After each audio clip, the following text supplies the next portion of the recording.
Hello everyone, welcome to Longarming by Jaclyn, and today we are pattern testing the last race of the season and we are up to block 10 already, can't believe it.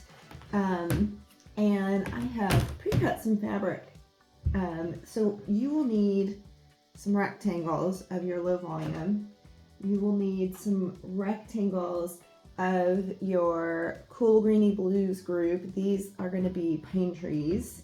You will need some skinny strips of brown. These are going to end up being the trunks of your pine trees. And then from your low volume, you'll need medium skinny strips and wider strips. So I did want to show you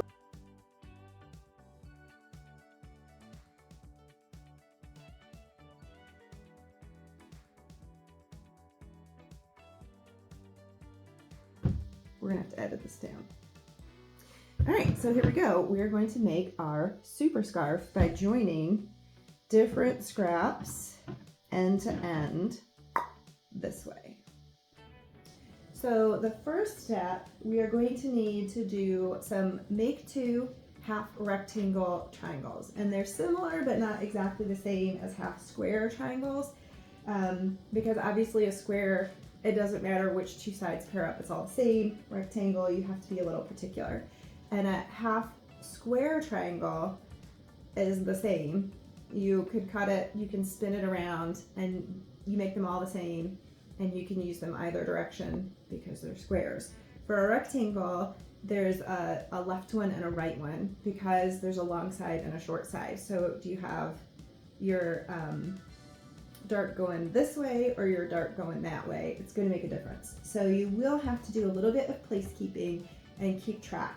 So on your low volume rectangles on the back, divide your rectangles into two piles and you will make diagonals. You will make diagonals sloping downward on two of them and sloping the other way on two of them. And I recommend that you lay those out and draw your lines so you don't get in this routine of rote sewing where you start doing them the same, and then before you know it, you've done them all the same way and they're not going to be left twixt, right twixt of each other.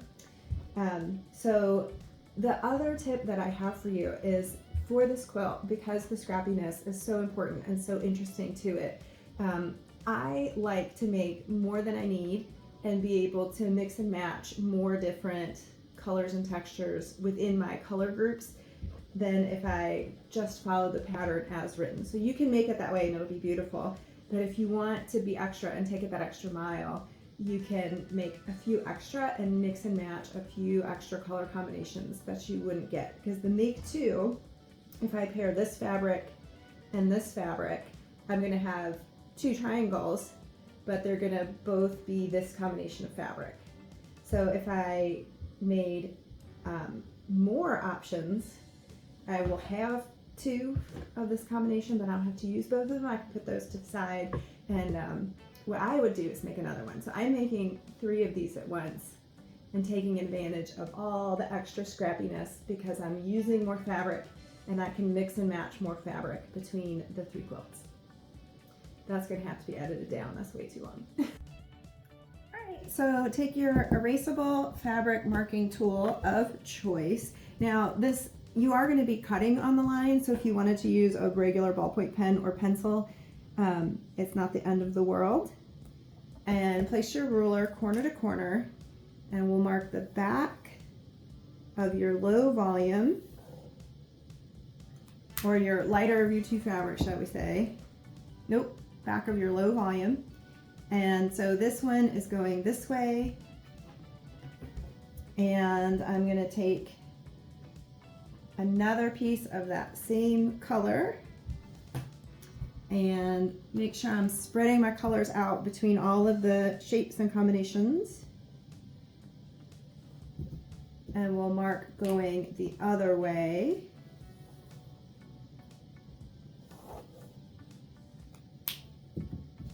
And then I will just continue and make 2 piles of my angle going this way and my angle going that way until I've marked all of my low volume on the back of the rectangle. So for the next step, you are going to take your rectangle in your pine tree color, cool greeny blues, and you will put one of your low volumes on top. So in a half square triangle, you would line them up this way. Does not work. You're going to end up with a kite if you try to do that with a half rectangle triangle. You will do a quarter turn, and I am lining up these two corners here, and my diagonal line that I drew on the back of my low volume is going from corner to corner of this square across here. So what you'll do is take this to the machine, and it's the same as make two half square triangles at this point. You will sew 1/4 of an inch on each side of your drawn line, open that up and check that you're getting a rectangle, which you can see when I fold that back. That's giving me a half rectangle triangle set there. And then you will cut on the drawn line and press those toward the pine color.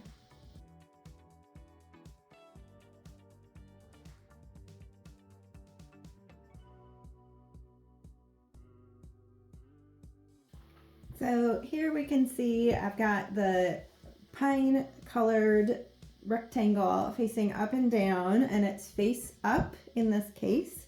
I've got my diagonal line drawn and my two seams sewn, and if I just fold that back, I can see that that is forming a half rectangle triangle.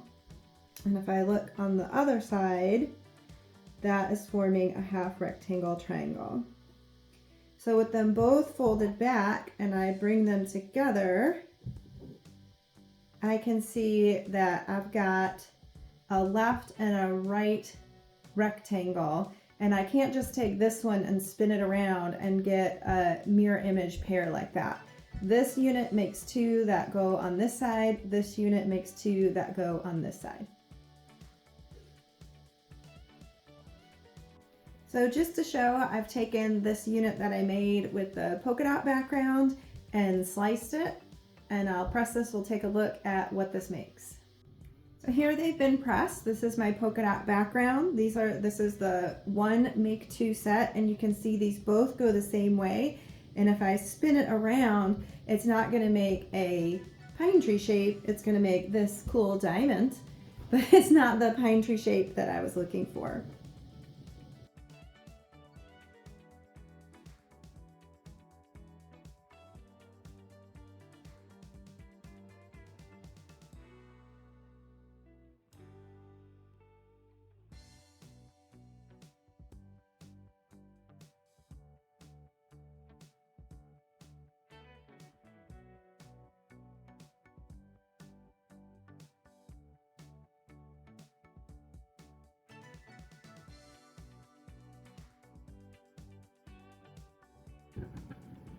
So after pressing toward your pine tree group, it is time to trim, and there's a bit of a trick to trimming these half rectangle triangles.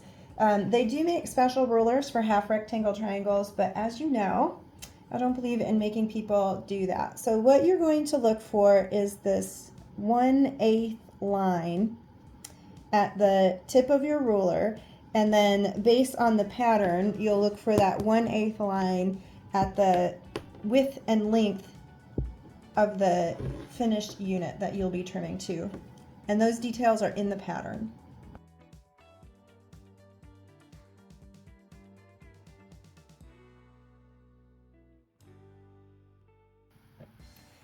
So notice how not straight, I'm not lining up against one edge and cutting the rectangle. I am lining the intersection of my green and white with the little 1/8 from the point, and from my measurement down here, there's a little 1/8 box, and the green and the white are intersecting 1/8. So this will be my cut, and this is my cut on the outside. So now I can cut two sides.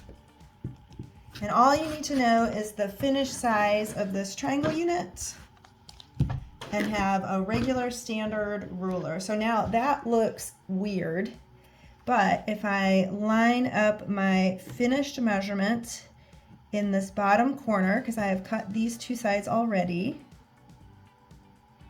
and you will see that there is a wonky and not square amount of fabric sticking out.